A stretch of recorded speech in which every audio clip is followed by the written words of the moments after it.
Mesdames, Messieurs, bonsoir. Voici les titres du journal. Difficile entrée en scène des Lions à prime. À moins de 3 mois du CHAN, les Camerounais inquiètent par une très petite forme. Aucun but marqué dans les derniers matchs amicaux, alors que le ministre des Sports évalue les infrastructures dans le sud-ouest ce mercredi. Entrée en scène en beauté pour Mariatou Yap. La Camerounaise largement élue ce mercredi au poste de secrétaire générale de l'Organisation internationale de la protection civile à Genève. C'est la première femme à ce poste. Coup de chapeau à la diplomatie camerounaise dans le journal. Sortie de scène d'un groupe de malfrats fabricants d'armes à feu en Konsamba, l'atelier qui fournissait notamment les séparatistes a été fermé par la compagnie de gendarmerie. Nous irons voir sur place la scène en Konsamba. Voilà pour les titres. Développement après ce message.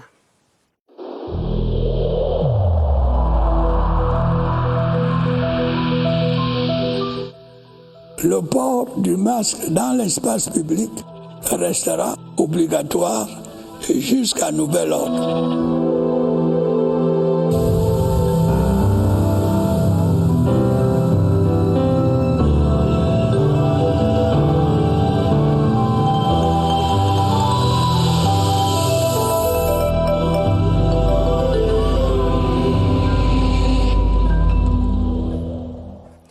Et nous allons immédiatement dans la région du sud-ouest pour entendre ces instructions. Il s'agit de tout mettre en œuvre pour opérer les derniers réglages dans tous les sites de la région avant la prochaine visite de la CAF. Ce seront les 26 et 30 octobre. Les mots même du ministre des Sports et de l'Éducation physique, Narcisse Moelle Kombi, en visite ce mercredi à Boya et à Limbé.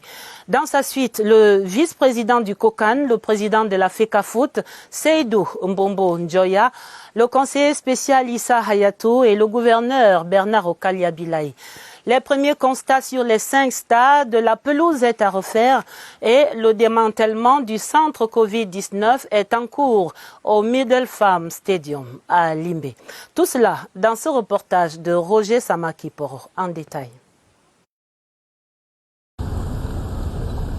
C'est par la ville de Boya que le ministre des Sports et de l'Éducation physique, le professeur Narcisse Moelle Kombi, a entamé sa visite de travail dans la région du sud-ouest. Le membre du gouvernement s'est par la suite rendu à Limbé, où il a visité le centre d'accréditation pour les médias, le Limbé Omnisport Stadium et les autres stades de football qui serviront de lieu d'entraînement aux équipes.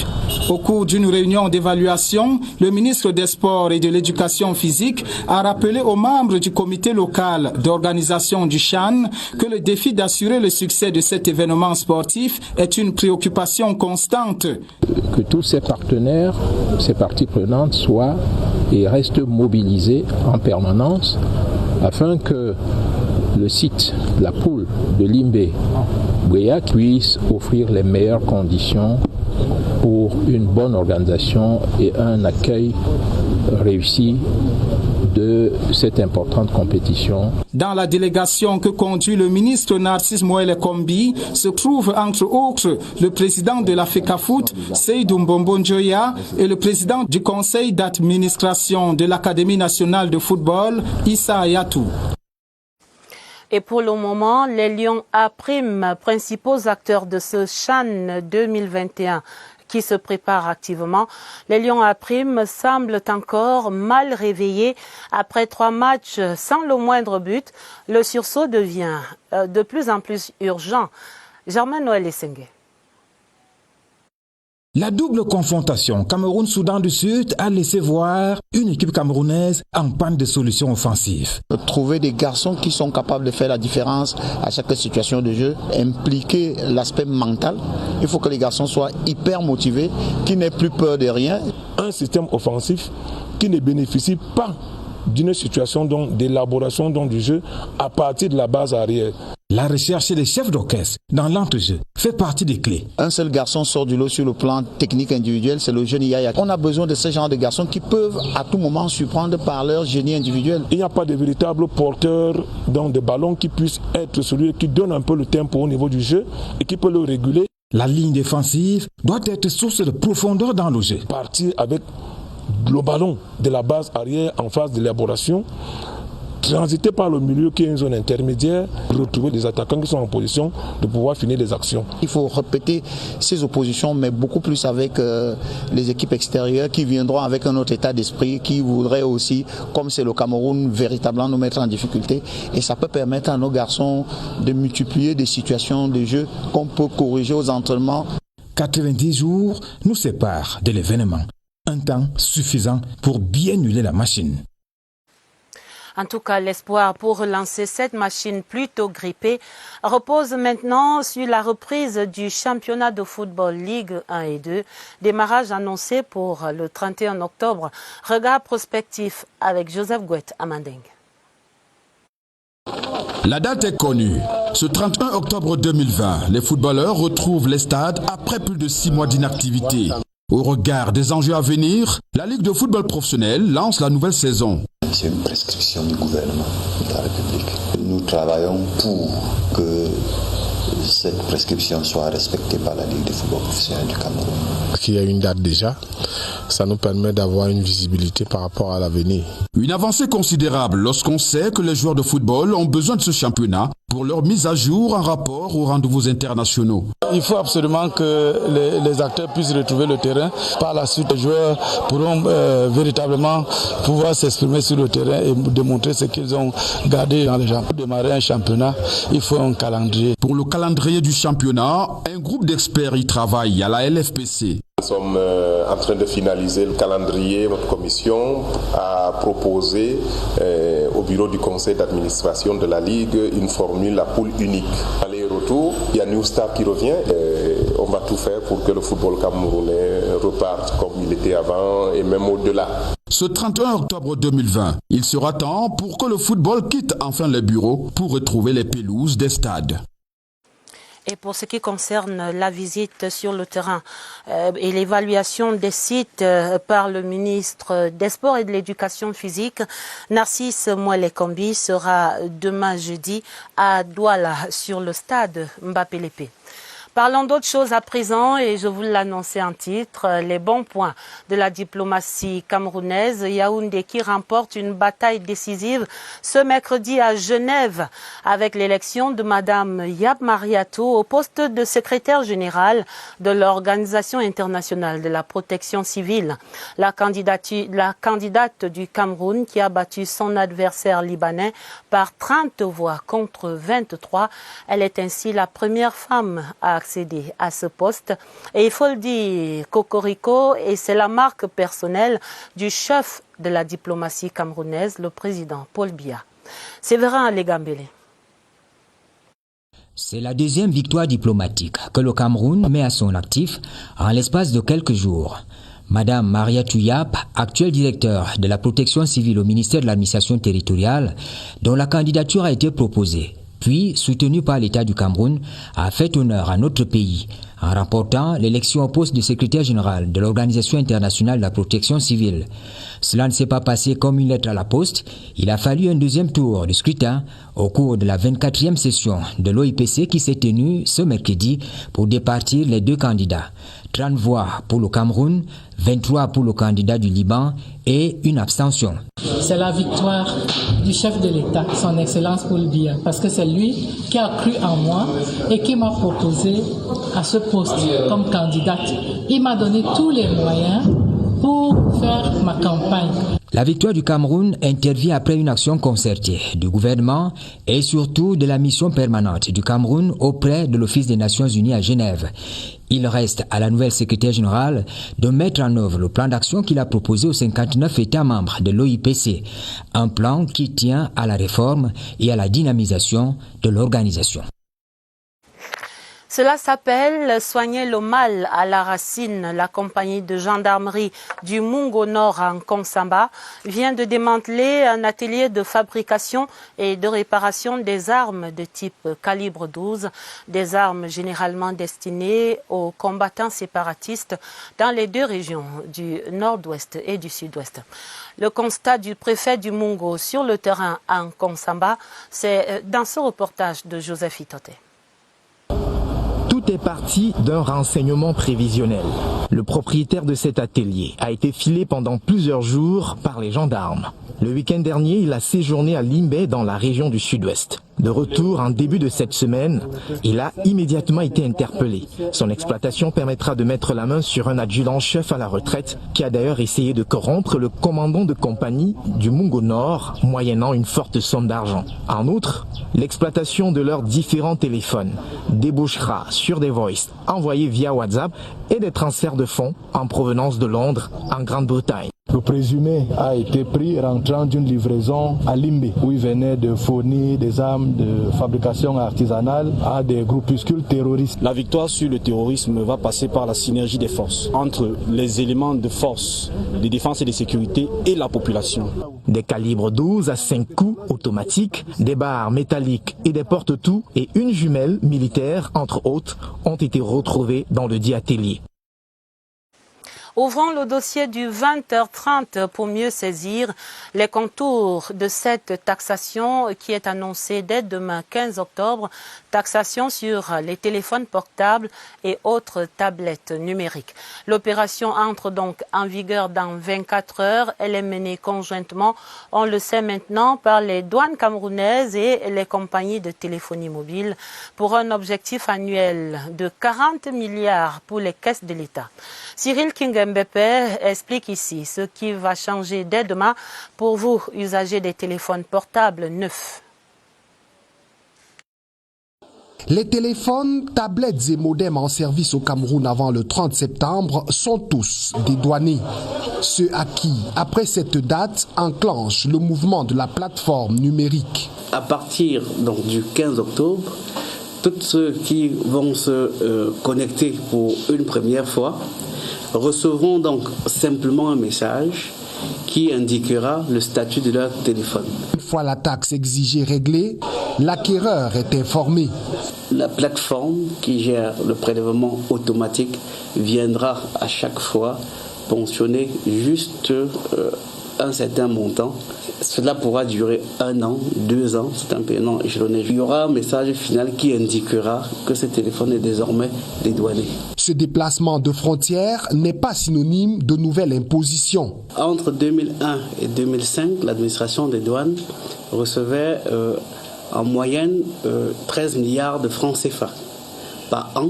L'opération qui démarre ce 15 octobre devrait entraîner une baisse du prix d'achat du téléphone.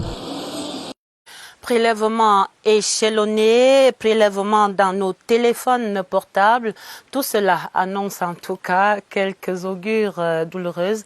Et pour mieux éclairer notre lanterne encore, quant aux modalités de ce prélèvement, les techniciens précisent que le paiement se fera par voie électronique à partir d'une plateforme numérique et Lucrèce Mebenga présente ici les volets administratifs et techniques de cette opération.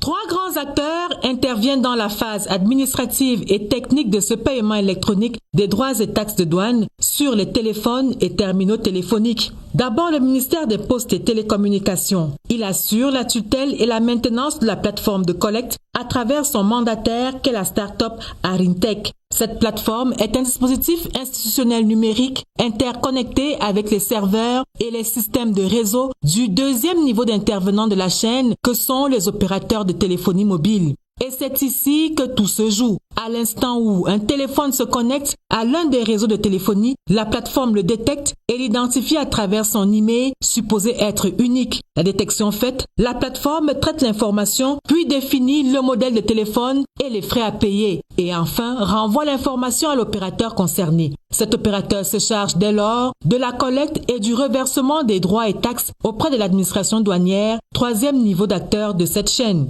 Le reversement se fait au plus tard, le 15 du mois suivant, contre quittance, sur la base d'une déclaration douanière à déposer au bureau de douane concerné, assortie d'un listing électronique récapitulant les prélèvements effectués sur les téléphones des usagers. Procédure visiblement très bien huilée, donc c'est dès demain. À présent, ce coup de main de la diaspora camerounaise vivant en Allemagne, coup de main aux petites et moyennes entreprises camerounaises. Ses compatriotes accompagnent en effet la mise en place du centre d'incubation en informatique.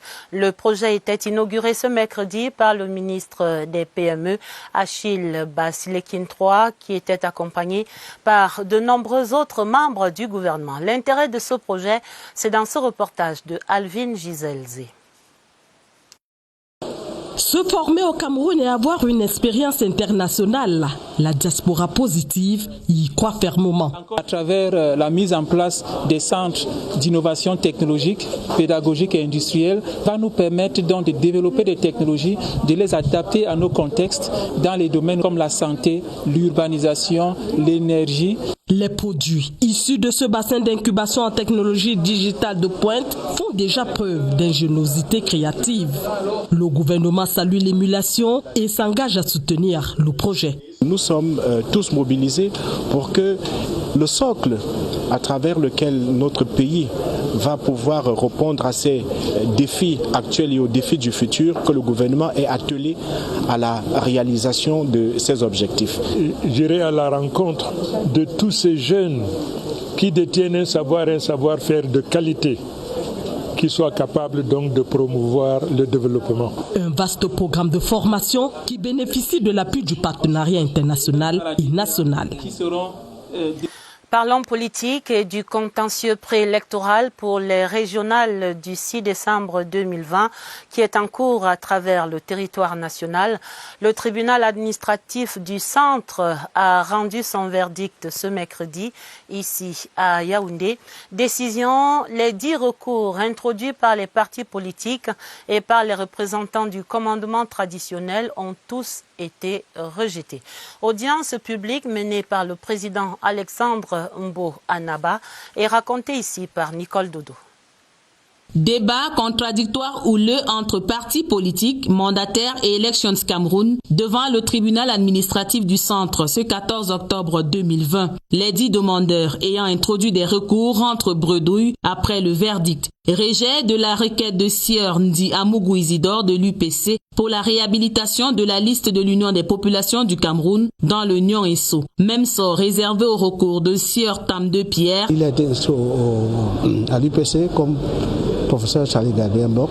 On le retrouve comme par hasard sur la liste du PCRL. Que ses avocats ont prétendu qu'il ne s'appelait pas Charlie Gabriel Mbok, mais qu'il s'appelait plutôt Mbok Gabriel. Il se trouve que sur sa carte d'identité, c'est Gabriel Mbok.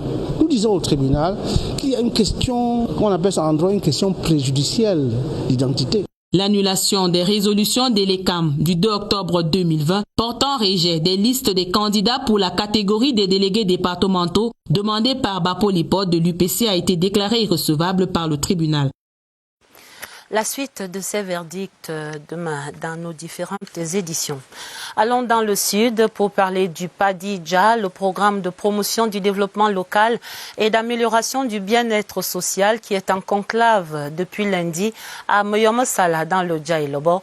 Il s'agit d'une réflexion pour l'adoption d'un meilleur programme d'aménagement et de développement intégré de la boucle minière du Dja. Nous faisons le point de ces travaux avec Étienne Mova Abondo de CRTV Sud. Vibrer en phase avec l'actualité est le véritable mobile de la convocation de l'atelier de Moyomosala. L'objectif est de mettre sur pied une dynamique capable de contribuer à l'accélération et à l'approfondissement de la décentralisation. Nous arrimer au nouveau code des collectivités territoriales décentralisées qui consacre les maires comme acteurs majeurs du développement de leur localité. Pour que l'initiative fasse tache d'huile, la concertation avec l'exigence de se tenir dans un cadre propice à la réflexion. PADIJA est la pièce maîtresse qui devra nous accompagner pour pouvoir mettre en œuvre la majeure partie des projets que nous avons pour notre commune. La synergie mise sur pied doit œuvrer pour la promotion d'un relèvement du niveau de vie des couches sociales. Les 11 maires du PADIJA viennent de se voir passer le témoin afin d'agir utile en posant des actes d'avenir dans leurs différentes localités. Les maires, justement, acteurs majeurs du développement local, sont en campagne électorale en ce moment pour l'élection du président national de l'Association des communes et villes unies du Cameroun. Et sur la ligne de départ, on note la présence de Augustin Tamba, le maire de la commune d'arrondissement de Yaoundé 7e, a fait sa déclaration au cours d'un point de presse hier mardi, ici à Yaoundé. Dans son programme, la transformation sociale des communes devrait passer par une gestion inclusive et participative de tous les acteurs de la décentralisation. Je vous propose d'entendre mieux encore de Augustin Tamba lui-même. C'est un extrait sélectionné par Agnès Solange à Bessolo. Je voudrais dire que nous sommes prêts, nous, mon équipe et moi-même, pour affronter cette aventure, cette nouvelle aventure qui devrait changer la vie du Cameroun, qui devrait changer le quotidien des Camerounais grâce à l'évolution du Code des marchés, grâce au vote de ce nouveau code qui a été promulgué par son Excellence Paul Biya, président de la République, artisan inlassable du processus de décentralisation.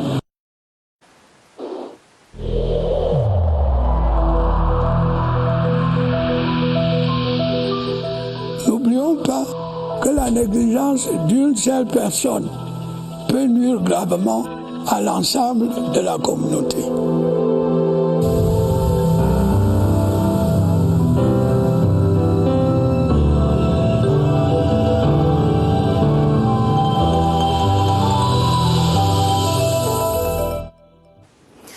Nous parlons du coronavirus et de son cortège de révélations. Par exemple, les experts annoncent que de nouvelles habitudes iront jusque dans la vie du couple. Et là aussi, il y a une nécessité de surveiller la pandémie. Selon ces chercheurs, l'acte sexuel peut être à l'origine de la transmission du virus. Explication dans cet entretien de Évariste Yenga, notre reporter au COUSP. Il est avec le docteur Philémon Nsamaré. Évariste, bonsoir. Comment cela se fait-il?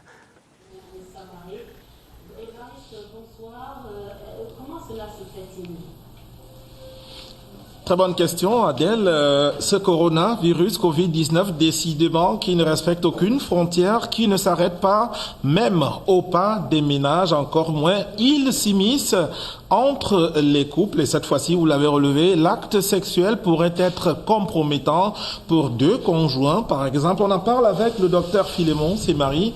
Docteur, bonsoir. Bonsoir, monsieur Yenga. Vous êtes gynécologue et obstétricien en service à l'hôpital central de Yaoundé. C'est connu, l'acte sexuel en lui-même n'est pas un vecteur de transmission de la maladie seulement.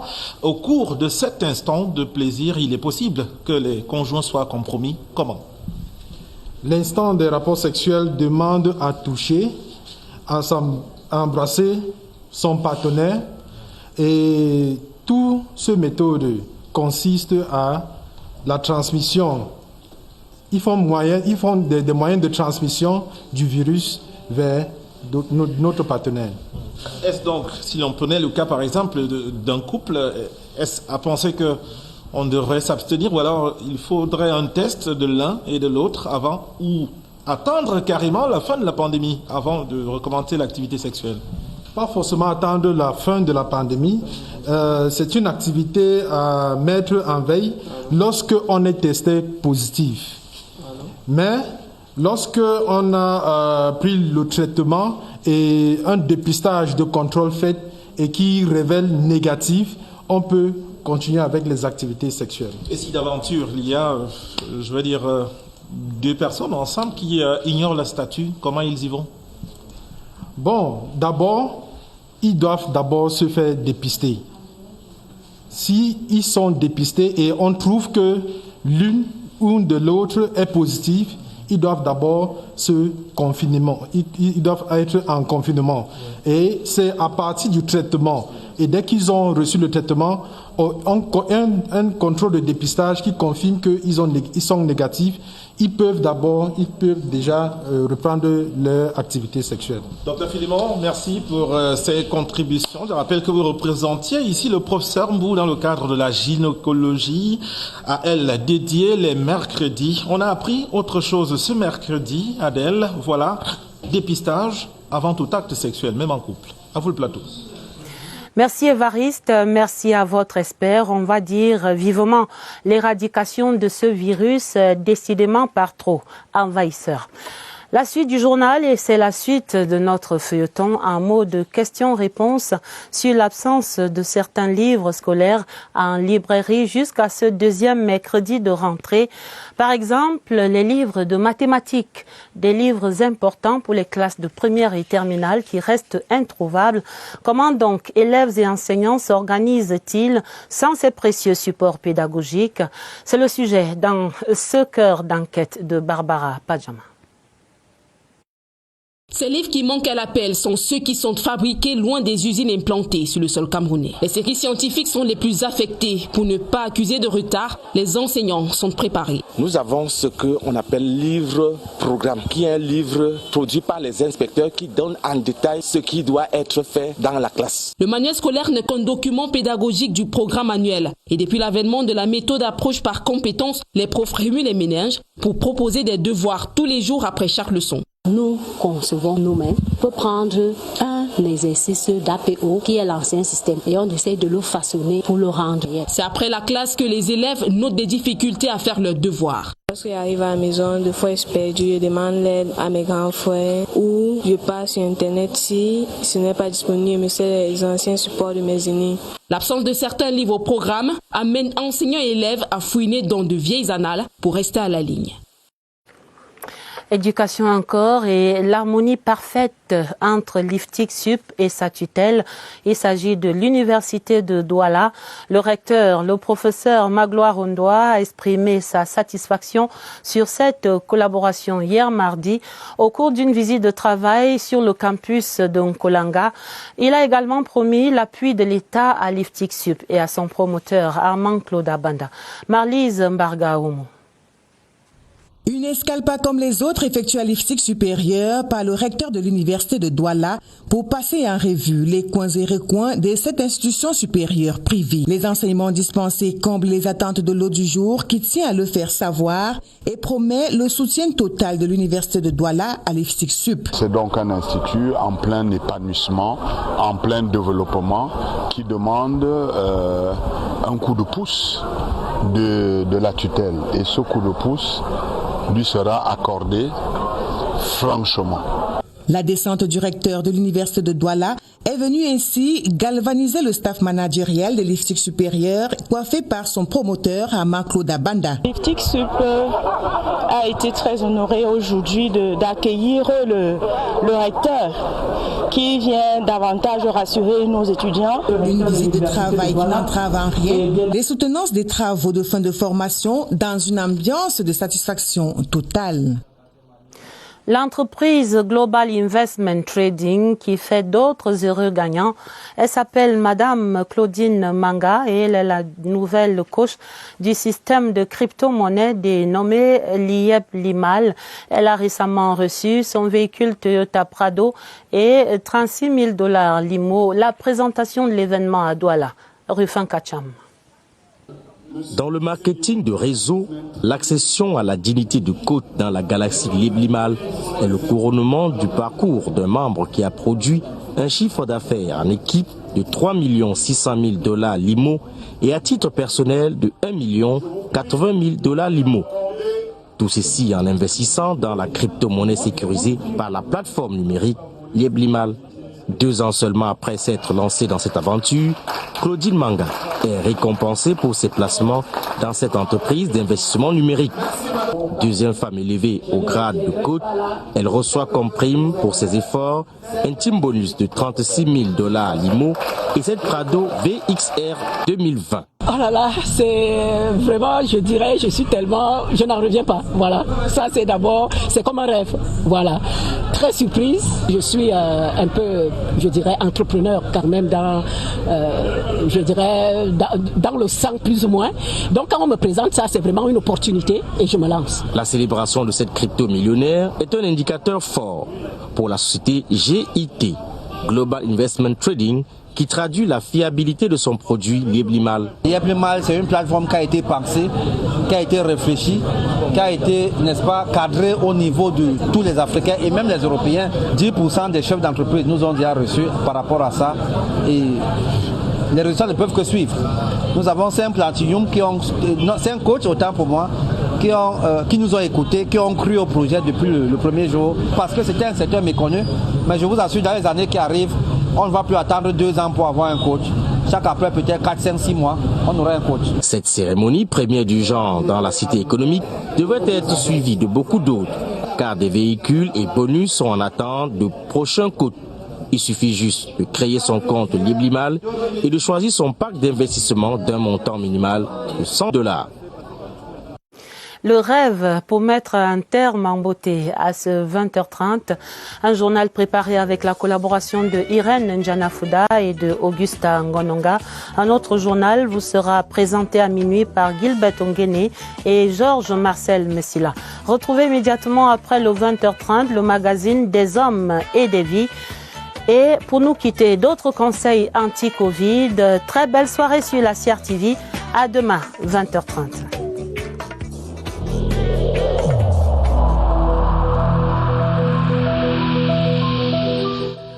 Il est essentiel que les mesures qui ont été indiquées soient absolument respectées par chacun de nous.